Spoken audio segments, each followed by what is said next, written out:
absolutely. Thank you.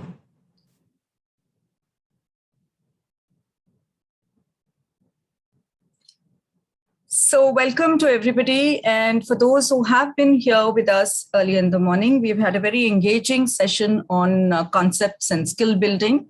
And to continue with in the same line or take the process further, we have two stalwarts with us, Ms. Anu Mishra and Ms. Richa Mehrotra.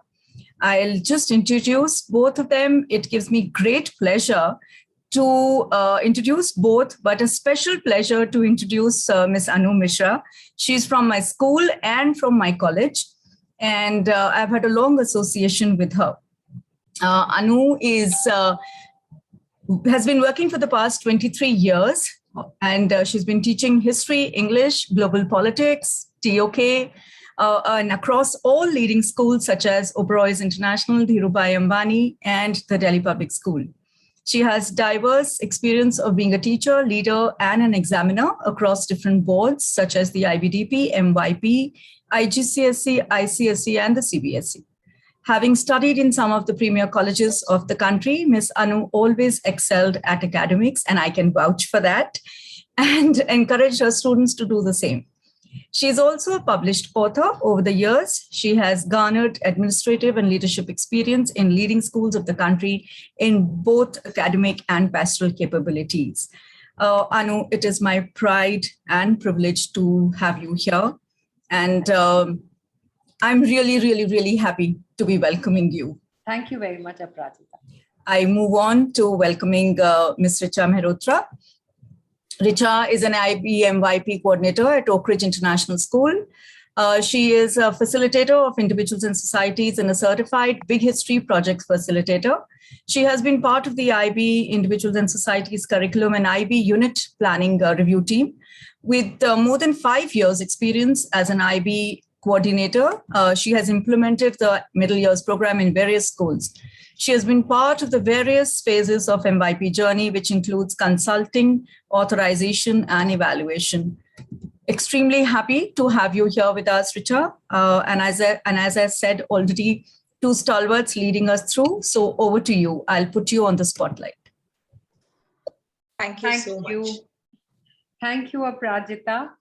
I don't know if I can really count myself as a stalwart because like Richa and I were discussing that being a teacher, you're always a learner first and you keep growing. And that's why I think most of us like being teachers and most of us take pride in the fact that we are lifelong learners. So I'll take it from there. I'm just going to start this session by talking a little bit about why assessments are important and how do we fit in assessments in the whole scheme of our unit planning. Why is it that we cannot do without assessments and how do we go about doing that? And then I'm going to talk a little bit about what of it, and then the how to plan an assessment is the part that that Ms. Richa is going to talk about. I'm going to talk about something called backward by design model of planning. I think a lot of you those who are already seasoned practitioners in MYP would have adopted this model. Some of us who are who are relatively newer may like to dip our toes in a little bit and see how it goes. And others may be at different stages of their comfort with this model. But I just want to take everyone through this to just remind ourselves that why do we have assessments in the first place? Now, backward by design model is, I'll use the analogy of a train where there's an engine and there is a middle carriage, and then there is the last part of the train. But the last bit of the train is as important as the middle carriage and as the engine, because everything must move together. So the engine in this train is the big goal or the big objective that we actually want to achieve. Just to give you a very small idea about it. Like just to use an example, if we are talking about, if we are teaching different government systems, then and we are focusing, our unit focuses on, let's say, comparative democracy in different countries, we are talking about it, or we are looking at revolutions. The big idea that we are looking at, that the students understand change, students understand, in the case of governance, they understand how effective governance takes place, or what is a good governance. So that is like the big idea that we are looking at. And so that is something that we have to identify. What should the students be able to know, to understand, and be able to do at the end of the unit? So in backward by design, when we sit down to plan it, this is the first thing that we keep in our mind, that what is the end goal that we want to achieve. Unlike like most of us, as Ms. Aprajita just introduced, most of us have been national curriculum teachers also. And when we got trained as teachers, when we did our B.Ed, we were taught the first thing of lesson planning was like, acha, aap kya padhaoge? What are you going to teach? But that in backward by design, as we learn, is not really the first thing we should look at. The first thing that we look at is the big idea. What is it that we want to teach? What is it that we want our children to know at the end of this unit? What should be their understanding, and what is the skill that they pick up at the end of this unit? Now, what is the evidence that we are going to get? What is the evidence that we will have that our children are actually getting to that big idea? They're reaching that big place, that big goal that we have. And how will we know if they are achieving that desired result? And that evidence is our formative and summative tasks. Our formative and summative tasks are little check-ins that we are going to do to see if our children are achieving that. And there has to be an alignment. I'm going to use the word alignment again, because this alignment is very important, that the formative and the summative tasks should be aligned to the big idea that we are teaching. And that is why the formatives and summatives are very, very important.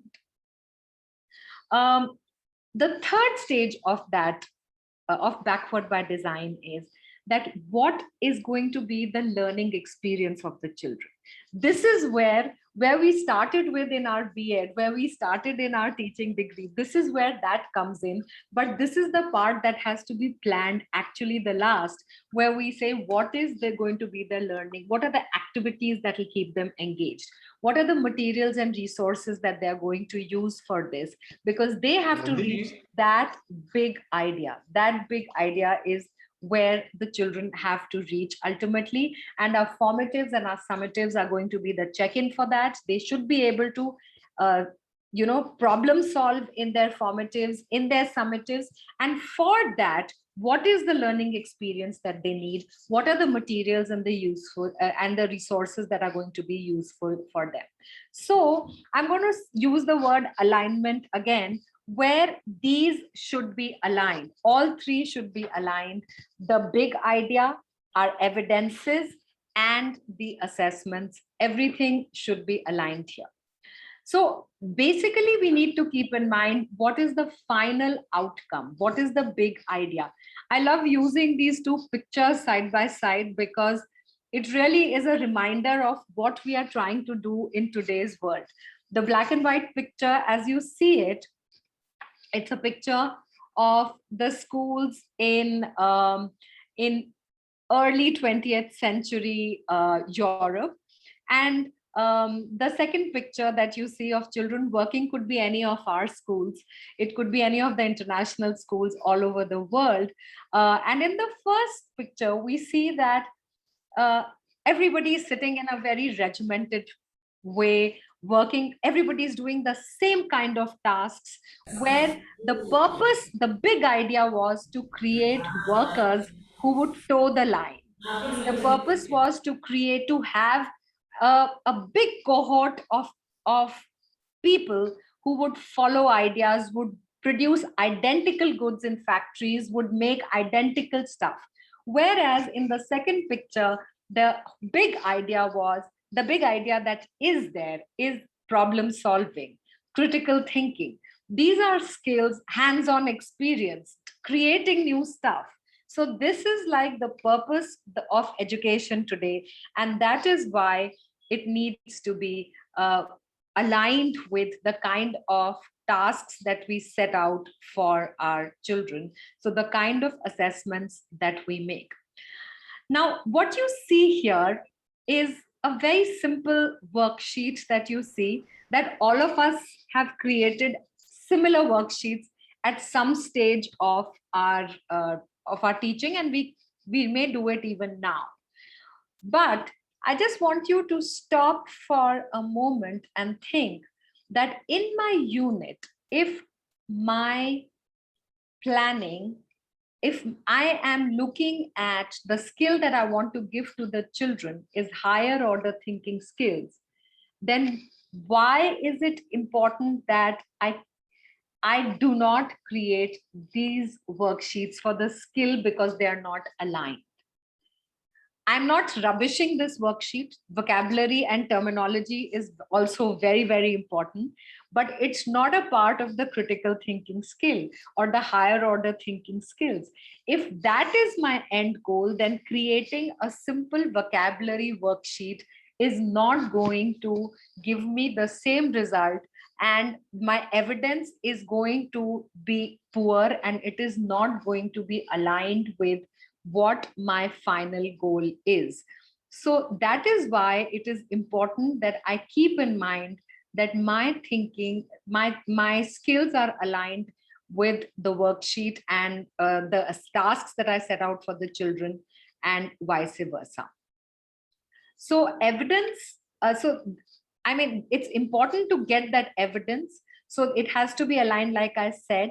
And this is also a tool for us. The formatives and summatives, they are important tools for the teachers for seeing if our teaching practices, our stage 3, are the activities that we are planning, if they are aligned with the big idea. And if they are not, we need to tweak our curriculum, we need to tweak our teaching, we need to change the way we are setting our assessments, the way we are teaching, because the evidence that is coming in is telling us that they are not aligned.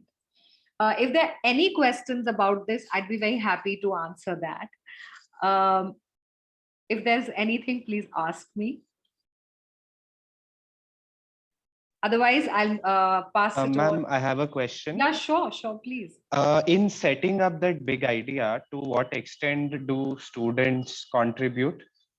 Meaning, it is largely driven by the curriculum of the school, the needs of, like, you will have to see, it has to be age appropriate. Firstly, that is like the most important thing.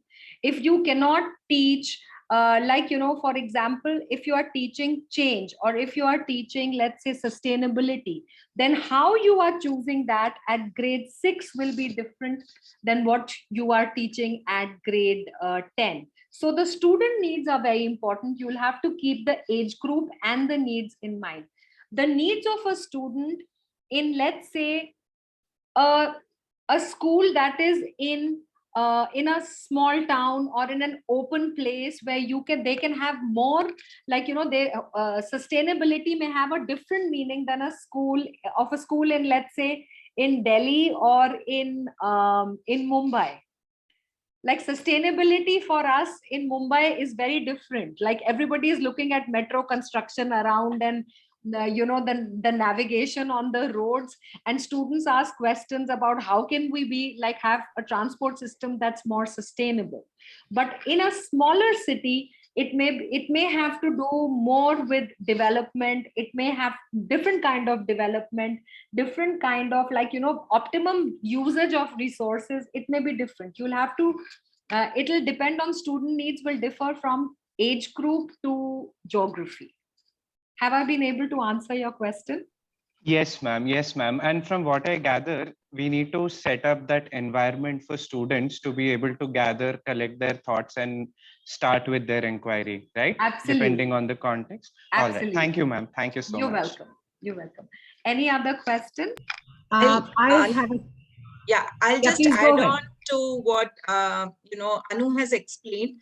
The other place where the voice of the students really play a key role is while you're reflecting in your unit planner and developing the curriculum for the next year, because you know how your complete cohort is working, and you focus on that to develop the curriculum for the next year. Although the teachers, the heads of the departments develop the curriculum, yet your reflection, that's the end of the unit reflection of the previous year, should play a key role while you are framing the curriculum next year. And that's where the voice of the students in for the big idea comes into picture, and we take it into consideration. That's also one point you can keep in mind. Thank you, ma'am. Yes. Any other questions? Somebody was asking something. Yeah, hi, Miss Anu, my name is Rati. Hi, So Rati. my question is, number one, as per my understanding, whatever we do in the class as a class task, those class task skills should lead them towards FA and SA. Am I right? Yes, absolutely. So if we have not taught them something which we have not, covered in a class task, are we supposed to assess them during FA and SA? No. No, the answer is a clear no. We Great. cannot expect our children to do something that they've never been exposed to. You can have similar tasks. You can teach them one thing and not test them exactly on that. It may be similar, but you cannot, if the big idea, like if the concept hasn't been taught, you can't test them on that. It's not a right practice. And my next question is, so like OPVL is one task, or I would say skill, where we always focus only on one criteria, right? Only criteria D is going to be part of the same. But now if I am taking one assessment, whether it is formative or summative, am I supposed to incorporate all the four skills, all the four criterias, or I can take it only in 2 or 3 as well?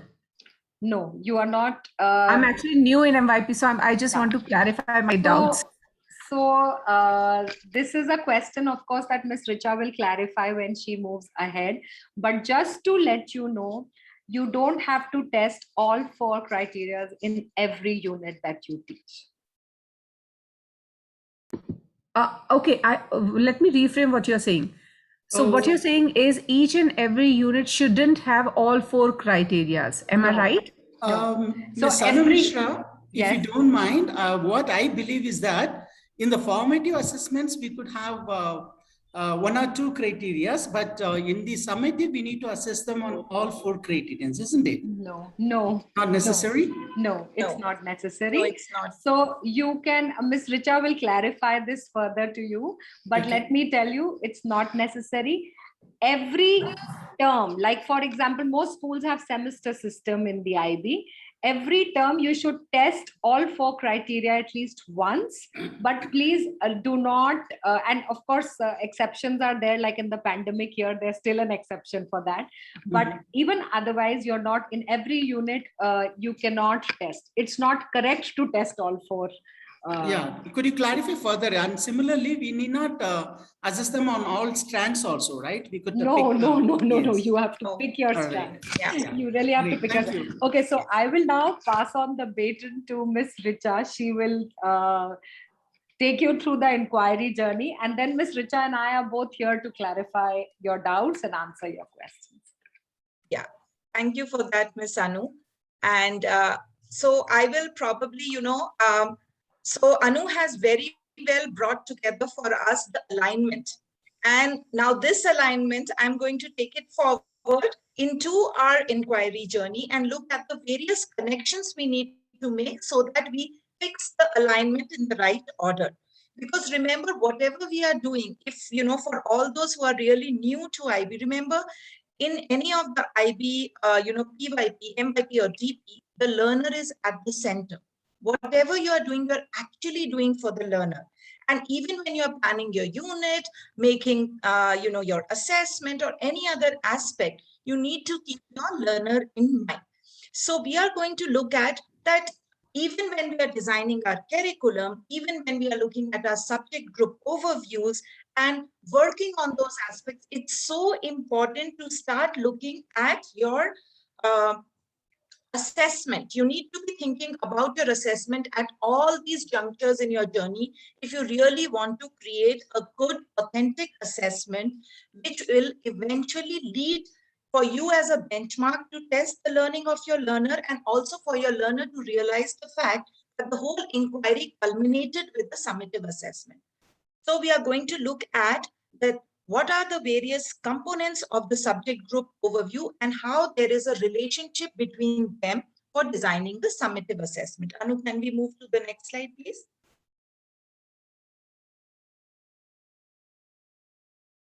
Yeah. So here I've put together your subject group overview components. And if you see whether it's your unit title, your key concepts, related concepts, your global context, your skills, these are all going to play a role while you're thinking about your assessment. So rather than thinking about the assessment in the end, it's really, really good to start thinking about how you're going to assess your students while you're making your subject group overview. And that is why your assessment begins at the very juncture when your designing of the curriculum begins. And as you all know, in the unit planner, your statement of inquiry is always, you look for the relationship, because that's the inquiry you're doing in your assessment. It cannot be disoriented or does not lead to the inquiry or have the relationship or semblance with the inquiry. That's really, really important. And we need to put all these pieces of the jigsaw puzzle together while we are thinking about our assessment. And this also, the other thing we should also keep in mind is our content. So your topic, your knowledge, your skills, everything is finally a reflection on what you are going to be assessing your student. Let's move on to the next slide. So here we look, I'm going to talk about briefly that some of the good assessments or some of the things that you really teach, keeping your concepts in mind. So we all know that time, place, and space is, time is so universal. Space keeps us to relations to where and why places and landscape keep. So very good units in terms of, geographical features of an area, the river systems, the settlements, history of the earth, civilization, poverty, conflict, borders can be really, really weaved, keeping this big idea or the concept of time, place, and space together. And when you weave these units, finally you are testing them on this concept. You are assessing them on this concept as you move forward. And it also brings out the multiple perspectives. So the skills that really get enhanced when you talk of something in a three-dimensional time, place, and space assessment is perspective and critical thinking skills, where you can really, really keep in mind. If you look at change, although change is one of the concepts that you're going to find, it's the most common concept that, are used across subjects. It's very interesting when it comes to individual and society because of its nature being so universal, so inevitable, and so constant. And some of the beautiful units that bring about change for us and the concepts we can teach are like war and peace, growth and recession, unsustainability, sustainability, human nature, freedom, revolutions, artificial and natural changes, intentional and unintentional changes, even positive and negative changes. And finally, your assessment can have some aspects which help a student to evolve on these concepts and understand that how important path is change as an aspect of individuals and of societies. Similarly, if we look at global interactions, we have interdependence, globalization, trade, complexity, power, responsibility, some of the things, that nuances that we really teach. And again, they lead to beautiful assessments. With systems, although being a very basic thing, because systems can be natural, systems can be artificial, I think scale and vulnerability come out very beautifully as aspects when you talk about system, especially vulnerability. It's very hard to teach a concept of vulnerability, but extremely important in terms of skill development, because you want to teach your students resilience, you want to teach your students how success and failures work. So concept of system can actually bring out beautiful units around networks, around government systems, around lifestyles, and you can really bring the concept, especially the concept of scale and timeline, which is so important when it comes to individual and society. We'll move forward, Anu, and I'll weave further.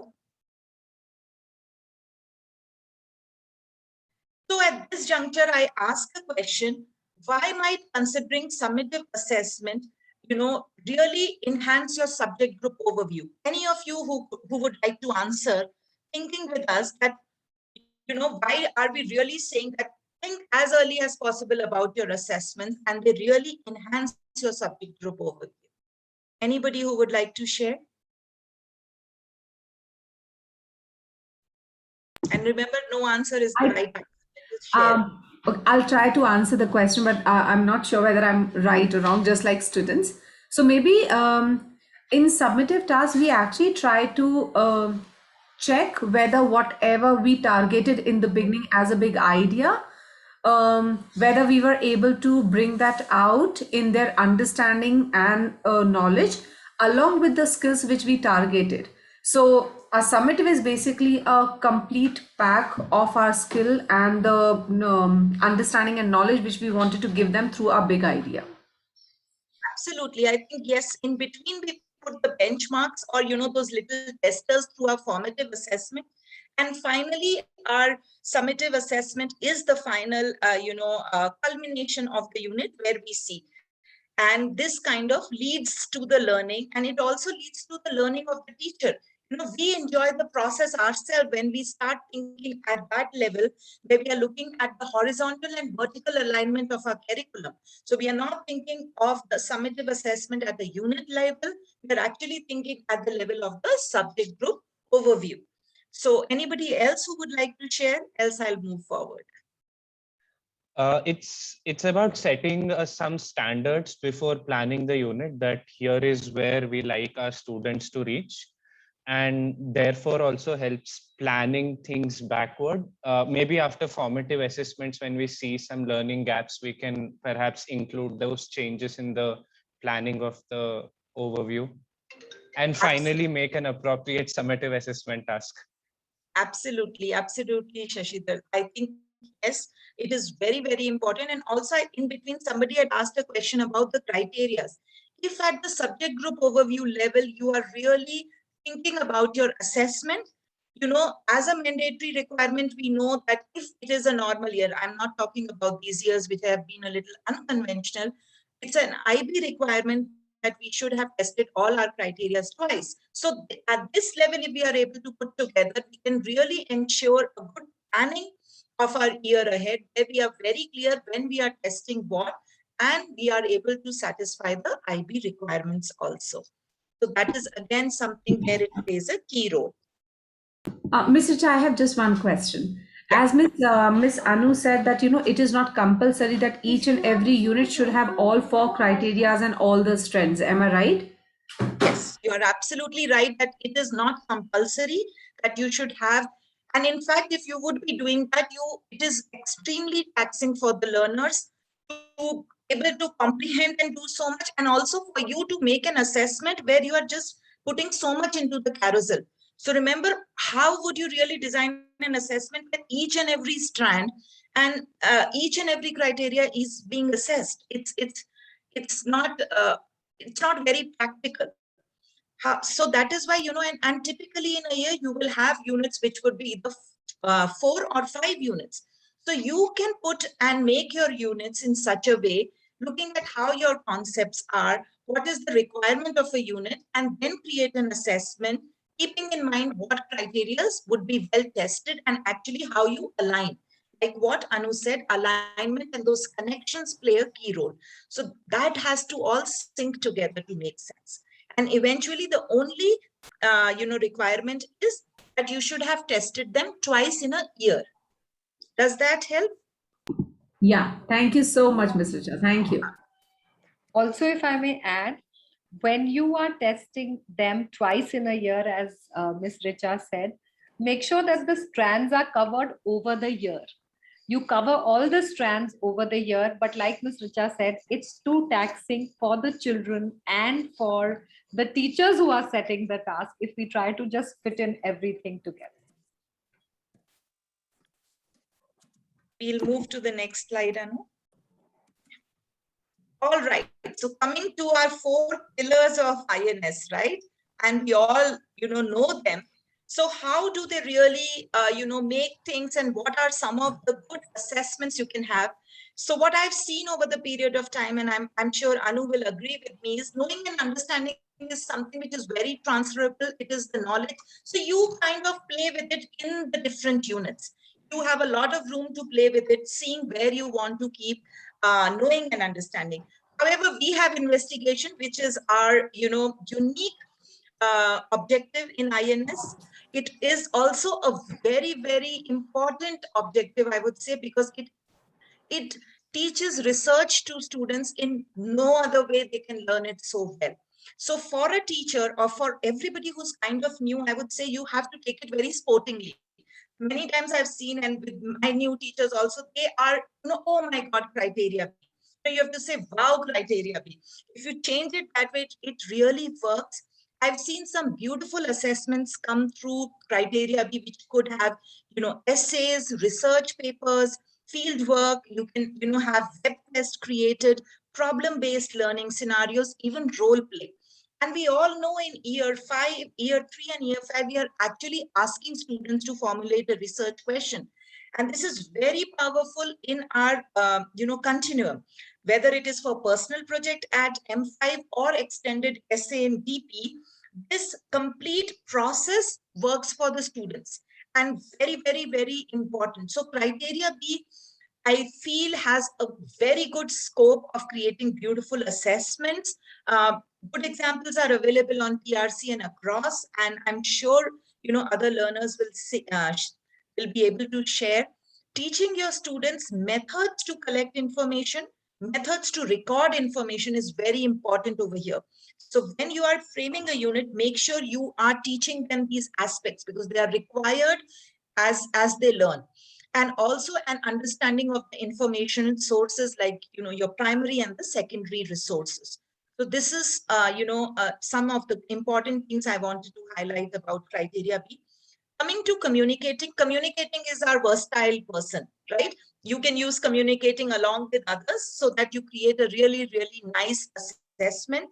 So, report writing, oral presentations, cartoons, storyboards, maps, diagrams, flowcharts, slideshows, presentations, podcast, animation videos, you name it, you can have it. You can have your criteria B, and you can have your A, A, B, and D along with it. Really, really good and creative assessments can evolve through this.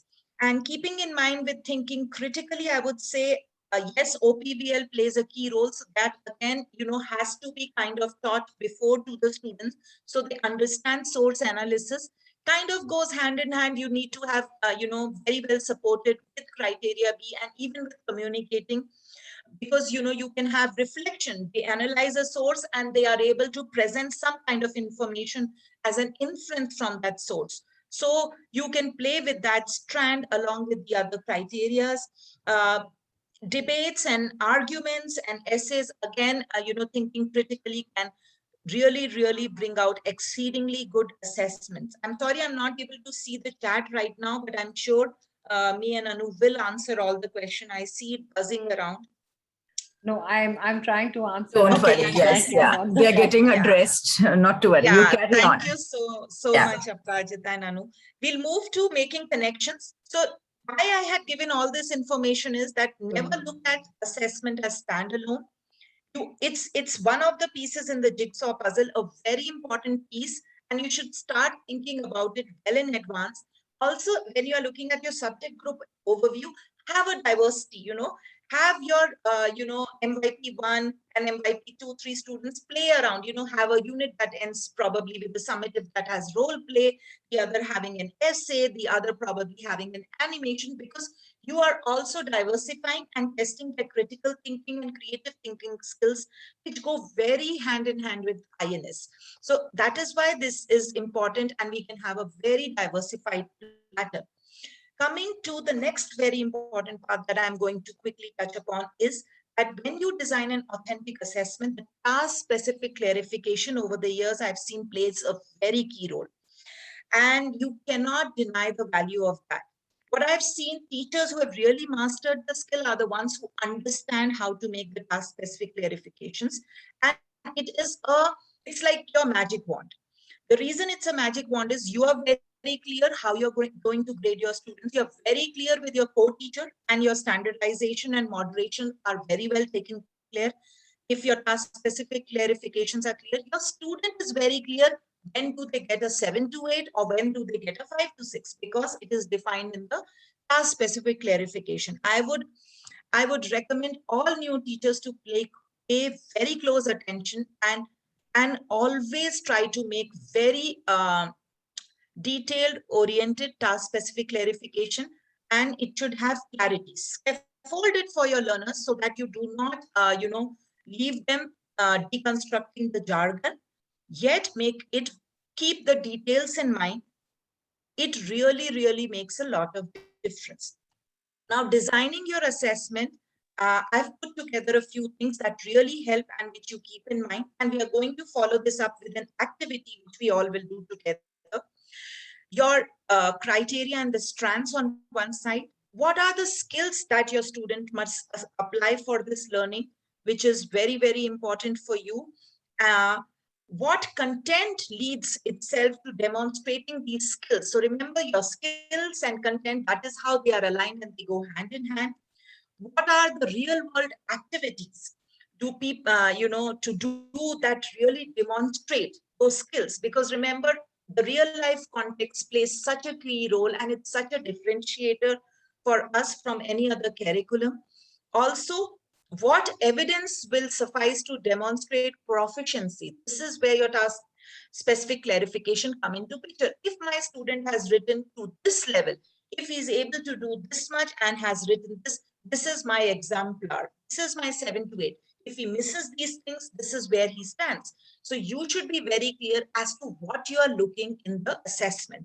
So this is, something I would say that really has helped me over the years and my teachers when I work with them, that this is how they think through and deconstruct everything before putting the final assessment into picture. Yes, Anu. Move forward.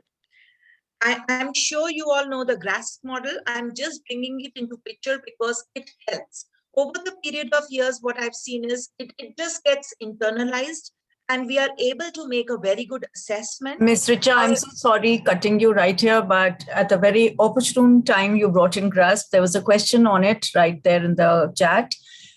So the whole idea of GRASP, if you could just put that clear for our audience and then move on into the model. Sure. Absolutely. Good. You brought that. So I'll give a few minutes to the power of this model. So whenever we are doing something, it's always good to have a structure. And when we have a structure, it also helps us to put things into clarity. That's exactly what GRASP is doing for us in terms of assessment. So when we look at GRASP, the first thing that we do is we look at how do you really define the problem or the goal? What are you really wanting your student to achieve finally? What is the role of your student? Is he a news reporter in your assessment? Is he a researcher in your assessment? Is he probably a person who's facing a natural disaster? So what is the kind of role, what is the thinking hat you want your student to put across? And then for whom is he writing? Is he writing for a general audience? Is he writing it or doing this assessment or showcasing his work for another student of his class? Or is it probably, if he's a news reporter, his audience are the people of a country? So you need to have that identification ready with you while you are defining it. Because remember, your clarity is the clarity of your student. And what I've seen is a very clear assessment leads to the success of a student. So there again, it plays a very key role. What is the situation or the context of our assessment? What am I really giving as a scenario? How detailed and well you put the situation is the clarity that the student gets. And what is your final product that's going to get created? Do you want them to create a cartoon? Do you want them to create an essay or a newsletter? What is it? What are you expecting? And what is your success criteria? How do you really define that if you have done this, you're successful? So this is the GRASP model. It's a very good idea to use this. But it is definitely, don't look it as the thing. You can maneuver around the things and keep things to the way it suits your assessment, and it should work very well for you. I hope that clarifies, Prajita, for whoever had asked. Yeah. Yes, I'm sure they'll get back if there is any issue. Thank you for that. Now I'm going to move on to the next slide, where I'm going to talk about differentiation. Why I'm bringing this here is, differentiation can be interpreted in different ways by different people, but assessment is a very good opportunity for your learners where you can differentiate them. Because you can have learners in your class who have different capacities. A very easy way to give them or empower the students is to give them a menu, choice, or options, which is something I think people do across both. But I have seen, and especially MYP 1 and 2 students, if they are given choices, okay, you can create a coffee table booklet, or you can create a PowerPoint presentation, or you can create an artwork, they feel very empowered. It also helps the learner. Maybe you have somebody who is a visual learner. You have somebody who's a very good orator. So you're able to do the differentiation in your classroom and still control the strings. So assessment, please do consider differentiation in assessment if your students need it, because it is a very, very good point of having differentiation. Also, these could be very good evidences if you are going through your consulting or your evaluation phases, because when IB asks and it's part of the standards and practices, you can show them different evidences. So differentiation plays a key role. You can have oral and written presentations, you can give them project works and group works, you can use the raft model, so different options. And I've seen some good differentiation samples available on PRC. I'm sure all of us should be part of the Program Resource Center, and that's a place we can really dig into and find more about this. We'll move to interdisciplinary links in assessment. That's going to be my last topic, which I'm going to touch. And again, another beautiful place to bring out the nuances of interdisciplinary links is your assessment. Yes, we can have IDU or the ideal learning, but our own authentic assessment in individual and societies can get very well connected to language and literature in terms of the writing piece. Remember, they're writing essays or writing reports. Maybe those skills are also being taught in your language and literature classes. You can probably have your language and literature teacher come as a guest, or try to sync up the units so that, when you are having your assessment over here, they would have been taught those skills. Those concepts are taught in the Lang and Lit classes. Similarly, poster making can be very well linked with visual arts, doing a role play or a drama, writing scripts settles well with performing arts, animations, making videos or gamification works very well with design. So do think about, and I will come back and tell you, think about it at the subject group overview level, so that you with your co-teachers and other subject group teachers are parallelly running the unit, and it really evolves the learning of the learner. Learners enjoy these interdisciplinary links. Keep it part of your end of unit reflections also, so you are able to reiterate them into their learning, and they are reminded of the facts that these links were made. Some of the reflection questions can be made around this. All right. I think this was the knowledge I wanted to give all of you. And we can probably have Aprajita, take you through the breakout rooms. What we are going to do, Anu, would you like to tell how we are going to move forward? So what we had in mind was that we thought we could go into the breakout rooms just for 10 minutes and work on, we give you an exemplar, okay? Like this is an exemplar for year 5. This is an exemplar for year 3. And this is an exemplar for year 1. So these are like very simple prompts that we all probably teach, like something similar or these in our classroom situation. And we've already given you that these are the objectives of the units. This is what finally children have to come up with. And we thought if you would want to design a unit keeping some criteria in mind and keeping a learning skill in mind, you would like to just at least come up with a brief outline of the unit. That's what we had in mind. So we could do that if we have the time for 10 minutes, and then the last 5 minutes we can take up for questions. There's also a Jamboard link on the document that we'll just share with you. So if you have any questions, you can put your questions there along with your email, or you can please feel free to email us. We'll be happy to answer your questions if you have any.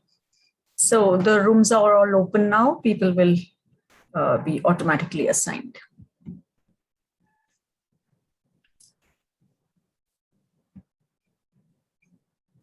We'll have to share the document, Richa, with them, right? I've shared the Google Doc. We'll have to share the template. They can download and work. So that has almost everything, the 3 exemplars and the template. It's there. That's been shared in the chat. Yeah. Okay. Yeah, it's been shared. Okay, super.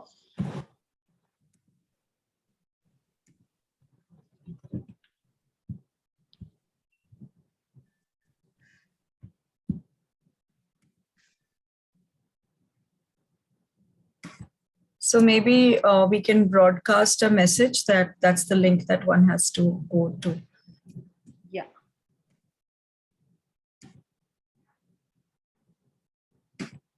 Should we join one of the rooms to see how it's going and then come back?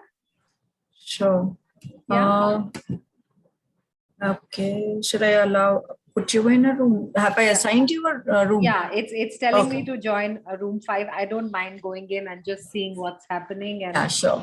I'll do that too. Yeah. It's asking me to join 7, so I'll join back Yeah. the main room because I was a little stuck. I'll come back and I'll join another room. I think somebody has come back. Yeah. Do you have a question here? I've come back from room 3 actually. Was a little lost because wasn't really sure of where do we do the task. So I thought let me join back. So the link is there in the chat. Please click on that. Sure. It's been pasted 3-4 times. You just have to click on the link. Could you repost it, Miss Prajita? Because I went to the room and I There you go. It's there. It's there. Are you seeing it? Can you post for group 2 what we have to do? I forgot to take a snapshot. The link is there in the chat. You can access it from there, please. So when we go to the room and get back, I don't think so we will be able to see the chat. I am reposting it again and again. So don't worry. It's getting Aprajita, some people are not able to find the document. We did to click on it before they went. So probably that is what has happened. Can we put it on I'm putting it. Can you see the link on the chat? Yeah, I do see that. Yeah. I think 8 to 10 times. No, now I see it. So, so please click on it and then join the room. You will be able to join your room back.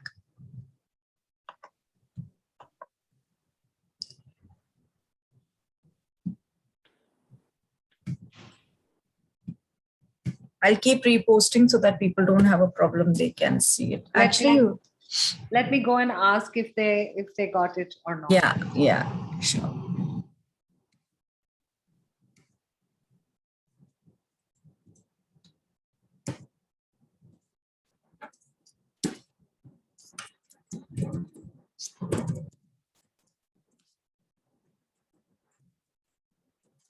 I think people have questions. Maybe, would like to hear the answers. I see a lot of questions.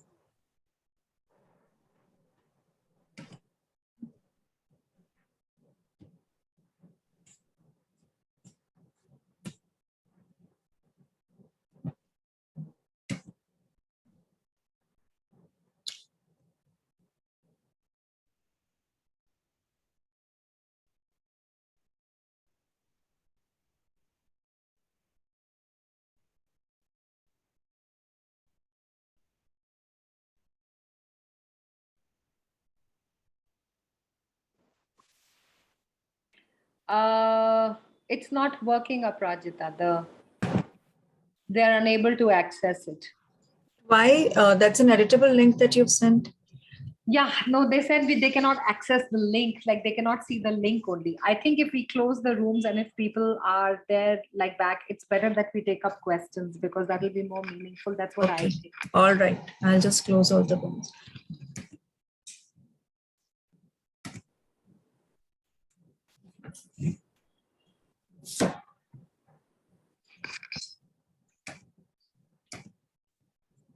So maybe you can share the screen for the Google Doc. Yeah. We'll tell them it's there.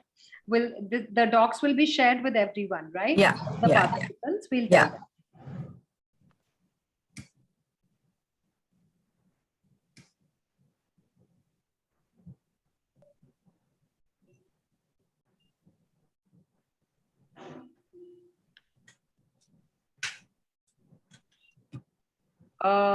It's showing somebody else's screen. Yeah. I think that person's the host now for some reason. Actually, Miss Anu, we couldn't do anything because we had. I know. We realized that it wasn't accessible to everyone. So let us just. We will. Yeah, Miss Aprajita, your screen is showing now. So we'll tell everyone what they can do and reach out to us in case they have any questions. Yeah, I think we can do that. Or if any group was able to do something, they can share or as a probable idea. Yeah, look into that. Absolutely. Or we can just take up questions. If they have questions, we can just take those up. So I don't know, Anu, I don't see the screen. I just see I see Aprajita's screen. Okay. Yeah, now I see everyone. The Google Doc, should I show it or should I take it off? No, it's okay. Aprajita, we'll just explain what it is and then all right. Take it. Somebody was not enough, Miss Richa. Yeah, I think we realized that. Yeah, time was not enough. Yeah. We realized that. We are sorry. So already we have discussed what we want to do. That's really given that good. outline and we have Superb. we have included some task also. That would be nice. Would you like to just share that brief draft, Hasina, with everybody? Because, that would be a good learning for all present here. 1 minute, let me wait my members also, group members. Okay. Ms. Ishwaris, Mr. Sai and Mr. Binda. If you have any questions, meanwhile, please feel free to ask. I have a question, ma'am. Yes, please ask. This is regarding the subject group overview. How do we teachers as team make the planning efficient? Like, what is it that we can do as team so that we can contribute? So I can tell you from experience, first and foremost, in any school for the MYP program to be successful, weekly collaborative meetings are very, very important. Absolutely. So all of you need to meet while you're teaching the unit and share your experiences in terms of the successes and the obstacles that you have had. And with every unit, they should be recorded weekly. You should ideally make a copy of your old SGO and keep writing your comments on that and say what worked and what didn't work. And at the end of the year, it's a very important exercise that you sit with your department leader, your HOD, like all the teachers teaching that grade, and then go through that and say what worked well, what is a practice that should be kept, what should be changed. And that is how the SGO keeps getting refined every year. And you may reach a stage where you, after you teach that unit, you still may feel that, no, I mean, we can still do this differently. Please continue making the changes. That is the beauty of the MYP curriculum, that it gives you like such a big, it gives you an avenue to change and to really work with what works well and what doesn't. Right, absolutely. And adding on, just to share a timeline, what has worked well for me is around January, February, we close in May. For the next year, we start the curriculum review across departments. So it is a process, it's a 6 to 7 week process where we look at how we are looking at the curriculum in each subject, and we look for the horizontal and vertical alignments. And this happens before the PD sessions, where we actually look through MYP, PYP, and DP together. So even before going into those PD process where the whole school comes together, we have done the department review where the team has sat together and looked through the curriculum, and we call it the curriculum review for the year. So that is a good practice which, really helps for developing a good subject group overview. And it's like, it's a process that should actually start from the bottom, an inverted pyramid, and it goes up. So every teacher should record what worked and what didn't work for them, then share it with their grade level team, then share it at the department level, and then at the school level. So the inverted pyramid approach works the best for refining SGOs. Yes. Excuse me, ma'am. I have a question. Can we include our ongoing issues in the syllabus? With one concept, with particular concepts. You want to ask a question about that? Yes. So what do you mean by ongoing issues is, I would like to, So recently we know that Afghan problem. Even war and peace we can include. Current issues. Yes. I think it's a very good practice. Yes. Also MYP, please remember, is because a lot of us here will be both MYP and DP practitioners. And the purpose of the MYP program is to prepare the children for DP ultimately. So actually, if you are including something that is currently happening, you're actually getting them ready for subjects like economics, like global politics, like business, or so please feel free to include what is happening around. It is it's a very good practice. Right. And some junctures where you can really include is, your current home task. Like, let's say if you give home task and you're teaching peace and conflict, and we all know the, Taliban issue, it's a very good juncture to bring it, or immediately you can make a formative around it. So, you have the fluidity to incorporate those things. And I think it's so important to do, because these are the real life context, right? Which we actually talk about and it should be brought in. I have used a picture, Taliban conflict picture in the class to link with ID. I have a question here. Like when you have more than 2 to 3 sections in one particular class, one level, say for example, MYP 1 or 2, how much should both the teachers or the facilitators should go in tandem with each other? Like, can the task be different? Because always the methodology or the approach is always different from one person to another. So, I mean, what is the criteria over here? If I can answer this question, in my school, I always tell the teachers that everybody's methodology is different. We all bring different, like our styles of teaching to class. We bring different things. But the assessment tasks should always be same across the grade, because if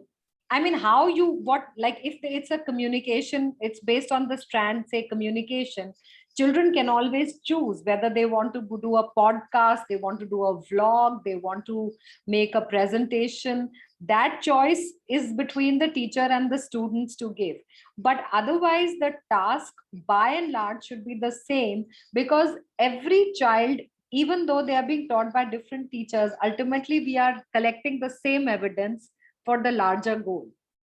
So that should be the same, or approximately the same across classes. For example, like I'll just give you my example. I was teaching one particular concept, and as someone said about the current affairs, there are very quite inquisitive students in my class who actually came up with, ma'am, what is happening in Afghanistan? So all of a sudden I decided, okay, I'll give this particular task of research task to find out what is happening in Afghanistan, what actually is the role of India and all. So that was just a spontaneous thing. Should that also be matched with the other teacher? Probably the other teacher may not be that, or she might not have touched that aspect as such.